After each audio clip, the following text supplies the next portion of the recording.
My name is Anna. I'm 45 years old. I have a family of 3, my husband Dan, who is also 45 and a doctor, and our daughter Emily, a high school senior aiming for medical school. My family has owned a hospital since my grandfather's time, and Dan works there. I'm not a doctor myself, but I serve as the vice president, handling the hospital's administration. The current president is my father, and the chairman is my mother. As an only child, Dan is planned to be the next president. However, despite his impressive title, Dan has proven to be a failure both as a father and as a doctor. Initially, Dan was very quiet and humble, perhaps feeling like an employee in my family's hospital. He was known as a doctor who was gentle and a good listener, which made him popular at the hospital. I was very happy to marry such a man. But as he began to work as a doctor and became popular among women, he started to go out more. I'm going to have drinks with colleagues again tonight, so don't worry about dinner for me. Again? You've been out every night lately. Let's at least have dinner together as a family tonight. Shut up. This isn't just any drinking party. I'm discussing current medical issues with senior doctors. But I guess you wouldn't understand since you're not a doctor. This is his favorite line to silence me. My husband often used this phrase to silence me. And so, Dan's reputation as a doctor began to decline after we got married. What? I'm the next president. You should do as I say, he often yelled at the nurses. Furthermore, your stomach hurts? Just take this medicine and see how it goes. Next, please. Wait! I also said I have a headache. Fine, I'll give you something for the headache too. Take care. He often refused to listen to his patients. Most complaints we received at the hospital were about Dan's attitude. As a hospital administrator, I was deeply troubled by Dan's behavior. I wonder if making him president sooner would curb his irresponsible behavior. I thought to myself, Dan seems to have an inferiority complex towards my family and relatives. Being able to work as a doctor here and being promised the future position of president is all thanks to Anna. I'm really grateful. He often said this in a self-deprecating manner. Dan's family is a typical middle-class household from a rural area. In contrast, my family owns a fairly large hospital. You probably think I couldn't have become a doctor or a president on my own, right? I never said anything like that. Gradually, Dan began to take his frustrations out on me. At times, he even yelled at our daughter. What's with that look? Emily, you're looking down on me just like Anna, aren't you? Thinking I'm just some guy who got a job thanks to his wife's family. Dan, nobody thinks that. Why are you being so defensive? Shut up. I wouldn't have been able to work if it weren't for you too. And if I weren't here, who would take over the hospital? You should be more grateful for my presence. Using his status as the only heir, he silenced me. Since there was no one else to take over the hospital, I thought that if Dan became president, it would satisfy his ego and calm him down, so I endured. Then one day, Mom, I need to talk to you. What's the matter? You seem serious. Emily had just come home from her prep school for medical school entrance exams and immediately spoke with a serious tone. Dan was out again, not at home. Sensing something was off with my daughter's demeanor, I urged her to sit down on the sofa. What did you want to talk about? This. Emily showed me her smartphone screen, and what I saw was unbelievable. Isn't this Dan with one of our hospital's nurses? And who is this child? What Emily showed me was a video about a minute long, featuring Dan, a nurse, and a child. To an outsider, they might look like a happy family. Dad was supposed to be at a conference for 3 days last week, right? I was studying at a cafe with a friend when I saw him walking by. I was about to call out to him when I noticed he was with a woman and a child I didn't recognize, so I impulsively took a video. Emily! I was furious at my husband for making our daughter take such a video. Honestly, I had suspected he was cheating, but with a nurse from our own hospital, no less. Her name was Lena, I believe. And she was in her 20s. So, while he was supposedly at conferences and study sessions with seniors, he was messing around with someone 20 years younger. I was so disgusted, I got goosebumps. And I had reached my limit with my husband, who did whatever he wanted, feeling secure as the only heir. Then, I heard someone come in through the front door. It was my husband. "What's this all about?" I stormed towards the entrance and was frozen by the scene before me. There, just like in the video I had just seen, were my husband's mistress, Lena, and their child, who looked to be just over a year old. I couldn't wrap my head around this sudden development. "What? Why are you here? And who's this child?" "You know Lena, right? A nurse at our hospital. And this child is mine and Lena's." "What?" "So, it's goodbye to you and Emily. We're getting a divorce." "What are you suddenly talking about?" My husband laughed off my panic. "It's not sudden. I've wanted to divorce you for a long time. Do you have any idea how miserable I've felt in this house? I've told you, I'm not looking down on you." That whatever look on your face is exactly what I'm talking about. Lena is perfect, though. She always supports me and is kind. She's the ideal wife. Lena stood next to my husband, chin lifted in triumph. "That's why, pack your bags and get out." I couldn't help but laugh, realizing my husband had forgotten something very important. "What are you laughing at?" "Nothing. Just wondering if you're really serious about this divorce." "What, trying to play games to keep me around? Save me the hassle and just agree to the divorce." "Divorce? You're funny. Dad, you can't run away now. Because..." Suddenly, my daughter chimed in loudly. "If you get a divorce, Dad, you'll be saddled with debt, you know?" "Huh?" My husband looked confused. Actually, Emily said what I was about to say. "What do you mean, debt?" "Dad, do you really not remember? Something this important. Didn't Grandpa pay off your med school loans? With a condition attached." "Oh. Remember now?" "Yeah." I can't believe he forgot. I was astonished that someone could forget such a crucial detail. The med school loan that was supposed to take years to pay back, the agreement was if you married into our family and became the future hospital director, it would be covered, right? Yeah, if you divorce Mom, you can't become the director, so you'd automatically have to pay back the loan to Grandpa. "I don't remember any agreement like that. Show me the proof." This man thought he could deny everything and get away with it. But what a disappointment he is.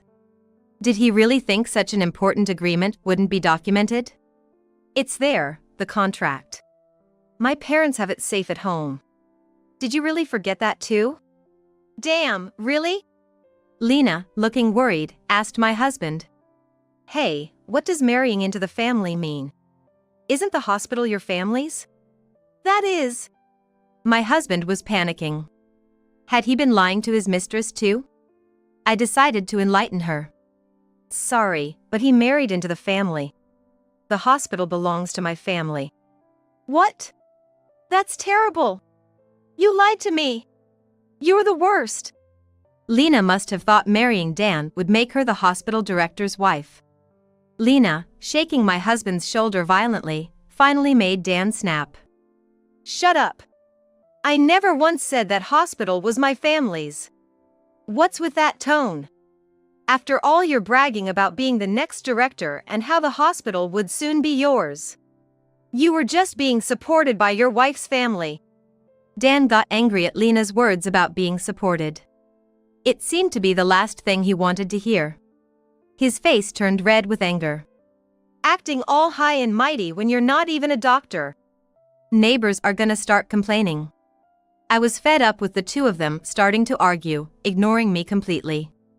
Glancing at my daughter, she looked disgusted, as if she was looking at something filthy. Not wanting my daughter to see any more of this, I intervened.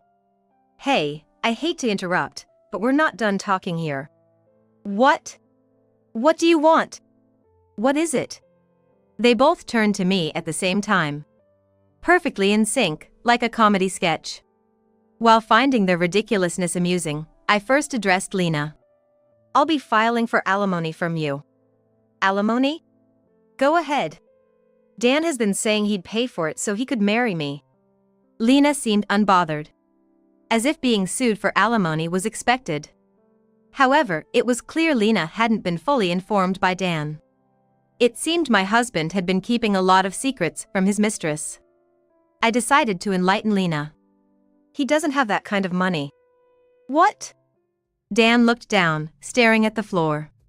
But he's been working as a doctor. And it seemed like he was getting money from your family too. It's impossible that he doesn't have money. Since becoming a doctor, his spending has become extravagant. Claiming to study with seniors, he started splurging unbelievable amounts on clubs, watches, shoes, bags. So what? It's my money, I can buy whatever I want with it. And who exactly has been using up their salary every month and taking salary advances? Salary advances?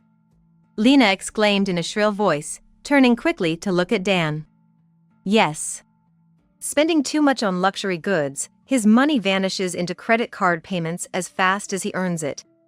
So, all the gifts you gave me and the meals were all probably financed by his salary advances. That's why I said Dan has no money. He's practically unpaid for the next year. A year's worth? Lena screamed, while I felt a quiet shock. My daughter and I haven't had a proper meal out as a family for years, let alone received presents. When was the last time we celebrated a birthday? I felt hurt by Lena's words.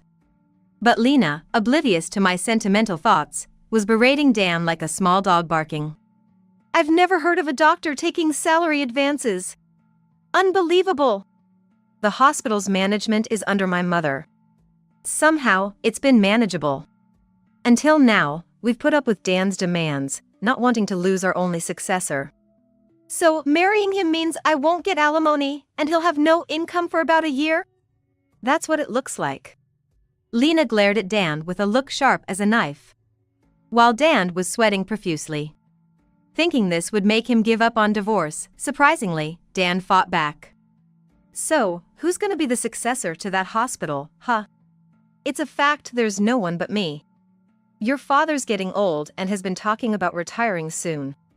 Dan, as if playing his strongest card, was practically snorting in triumph. See? You've got nothing to say back. That hospital is important to your family, and has been since your grandfather's time. You wouldn't just let it fail. Mistaking my silence for a lack of countermeasures, Dan grew even more arrogant. If you were a doctor, none of this would have been a problem. But too bad, you're not. Dan emphasized not a doctor, as if being one was his pride.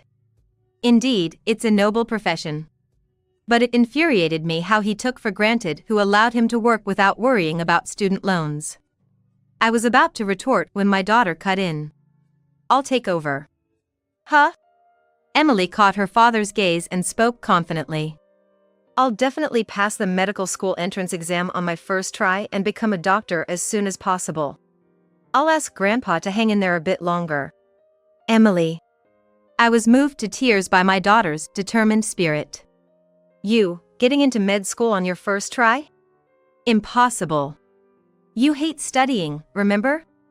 Even 6 years of trying wouldn't be enough. Dan laughed uproariously, as if watching a comedy show.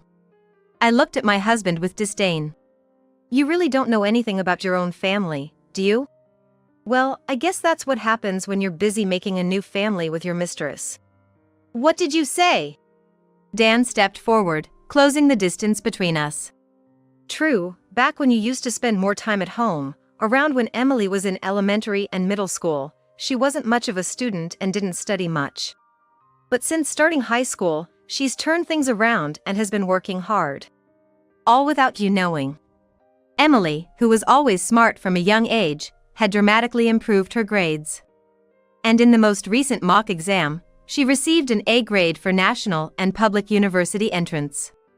That's a higher level than the university you graduated from. That's a lie. There's no way my daughter could outdo me. She hasn't been accepted yet. But she's going to become a better and more reputable doctor than you, Dad." At Emily's words, Dan began to hit his thigh with his fist. "Damn, you're looking down on me too, your father. That's why I hate this family." His behavior was like that of a rebellious teenager, and both Lena and I were taken aback. Dan kept hitting his thigh relentlessly. Feeling increasingly uncomfortable, I remembered something important. "Oh, there's one more important thing I forgot." I turned to my frustrated husband. "The successor issue is temporarily resolved." Dan stopped moving abruptly. Then, as if suddenly amused, he burst into laughter. I was startled. Dan's demeanor had changed completely. Apparently realizing that even without the successor card, we would be fine. He defiantly said, "It won't last." "On what basis do you say that? You really don't know anything. You're the one who knows nothing." I snapped back. "Our hospital isn't a community-focused hospital. Issues of hierarchy among doctors hardly matter to us." Despite working at our hospital for nearly 20 years, my husband had no real understanding of his workplace. Maybe it was for the best that he wouldn't become the director. Unaware of my disdain, Dan began to ramble. "Once I divorce you, I'll leave that hospital and start my own practice. I'll pay off the scholarship you guys covered for me and the alimony in no time." Dan's sudden declaration left both me and my daughter dumbfounded. "That's a great idea. Dan will definitely be successful." Encouraged by Lena, his main supporter, Dan looked even more confident. He and Lena were clearly not seeing the reality, and her mood immediately improved once she realized her dreams of becoming a director's wife might still come true. With these two at the helm, the hospital was unlikely to fare well. "How will you fund the startup?" That was the first problem. Dan, who had already been taking salary advances, wouldn't have any income for a while. Yet, Dan said confidently, "Doctors are trusted, so it's easy to get loans. I'm sure I'll find someone to lend me the money." Dan answered with the bravado of a child. "If you fail, you'll end up owing the scholarship, alimony for both of us, and the startup funds. Don't talk about failure. How much do you need to belittle me to be satisfied?" "I'm not belittling you. Risk comes with any venture, especially starting a business. Have you thought that through?" I feel like his mother. That's how unrealistic Dan's plans seemed. But Lena, desperate to become the director's wife, was all in on supporting him. "Anna, please don't say unnecessary things. Just because you're about to be divorced, is this your last desperate attempt? It's disgraceful." "That's right, Anna. It's less humiliating to step back gracefully." Despite all my concern, it seems my words don't reach my husband at all. I felt empty, left with a feeling of indifference. "One last question. Are you ready to take on the risk and still want a divorce from me?" I asked, looking straight into my husband's eyes. But Dan, as always, just smirked without a trace of seriousness. Annoying. "I will definitely succeed. So, let's get divorced." "All right." After I said that, Dan and Lena smugly looked at each other. And so, my divorce from Dan was officially finalized, and both of them left the hospital.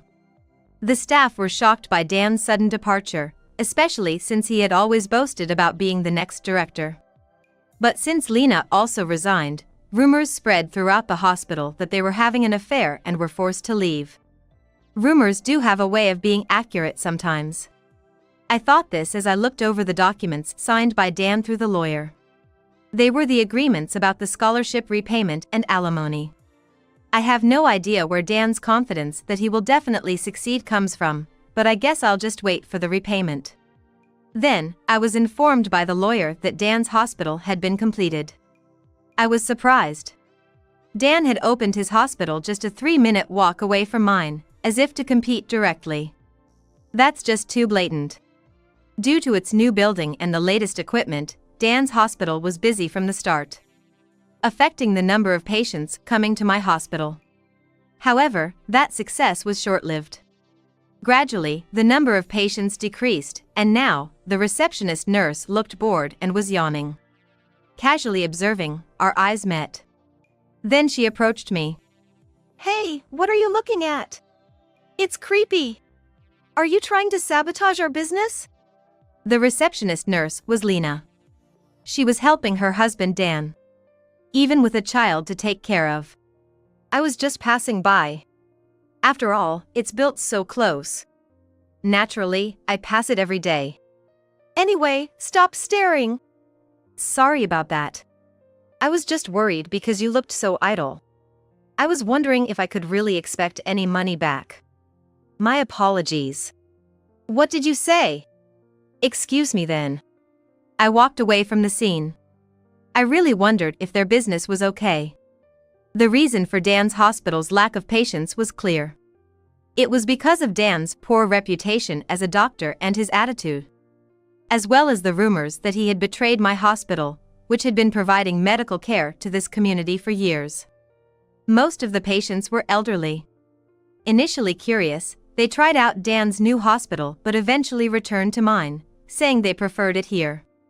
Hospitals are a service business. You have to think about how to be chosen by patients. I conveyed this to Dan in my mind, knowing his understanding of hospital management was likely lacking. Half a year later, Dan, whom I hadn't seen since our divorce, came to my house. Anna, about the payment, could you extend the deadline? My ex-husband looked frail and asked weakly. His hair was unkempt and his beard unshaven, showing his exhaustion. An extension? Can you tell me why? Willing to listen, I crossed my arms and responded. The truth is, the revenue hasn't grown as much as I thought. The first month was quite prosperous, but now it's deserted? As I said this, my ex-husband blushed with embarrassment and nodded. I told you so. At my words, Dan twitched. You said you would definitely succeed without listening to my advice. So, I won't allow an extension of the repayment period. Why not? You can afford it, can't you? Delaying 1 or 2 payments shouldn't be a problem. It's not about the money. It's the consequence of you betraying me, Emily, our family, to pursue your own desires. The value lies in you working and repaying on time. So, no. My ex-husband must have thought he could rely on our past relationship to get some leniency. But when that didn't work, he forgot his place and started making demands. What?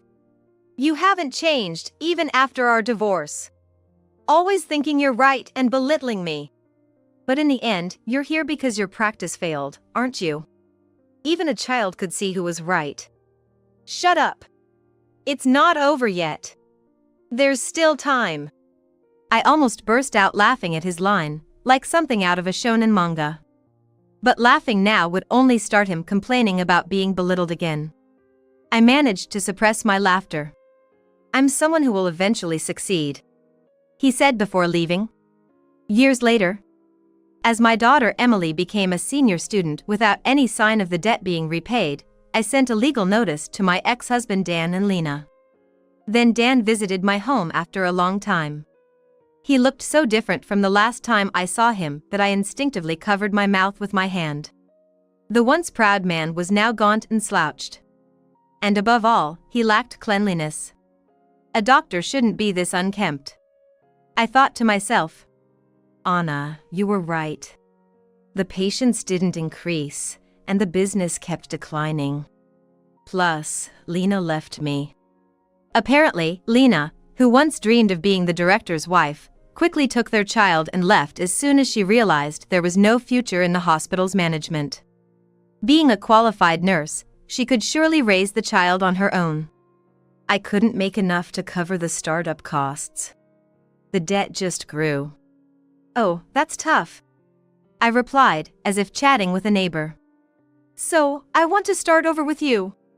You were right. I was wrong. Please forgive me. He begged at my front door. Stop, not here. If someone sees us, it'd be the worst. What should I do? As I was pondering, the door behind me opened. What's going on? Is there a problem? Oh, it's nothing serious. Just my ex-husband suddenly showed up, and I'm a bit troubled. You got remarried? Yes, the man who came out was my current husband. He's also a doctor, but unlike Dan, he's a person of great character, never belittling himself or acting subservient towards me. That's right. So, getting back together is impossible. Work hard and pay back the money. I'll be waiting until you've finished paying. So, you're doing well for yourself again. You've probably forgotten all about me, huh? Yes, that's right. After all, you were the one who brought your mistress and her child and demanded a divorce. Have you forgotten? It was years ago. Dan glared at me as if wearing a mask of fury. Oh, the man who used to be Dad. Emily appeared, having been drawn by the noise. I expected a touching reunion, but only Dan seemed pleased. Hey, Emily, how have you been? Are you working now? I'm still a student. About to graduate, though. Just like I said, I got into med school. Dan's expression turned serious instantly. Really? You actually got into a national university on your first try? Yeah, I did. I told you I'd become something great, better than Dad. It's like I'm the only one who ended up unhappy. I wanted to say that was exactly the case, but further comments might provoke him. I chose to remain silent. Then my current husband stepped forward. Please leave. If you cause any more trouble, we'll call the police. Damn it, why is it always me? Dan muttered as he walked away. I guess this is really the last time we'll see each other. I thought with certainty. Half a year after Dan tried to reconcile, I heard from the lawyer about him. Dan had finally closed his practice, deciding it was only increasing his debts to continue. Now, he was quietly working in a region with a shortage of doctors, where, due to the demand, the salary was significantly better than in urban areas. That's surprisingly sensible of Dan. Whether he had calmed down after closing his practice or someone advised him, for the first time, I agreed with his decision. My ex-husband would now be working solely to pay off his debts for a long time. I quickly forgot about him and continued living happily with my family.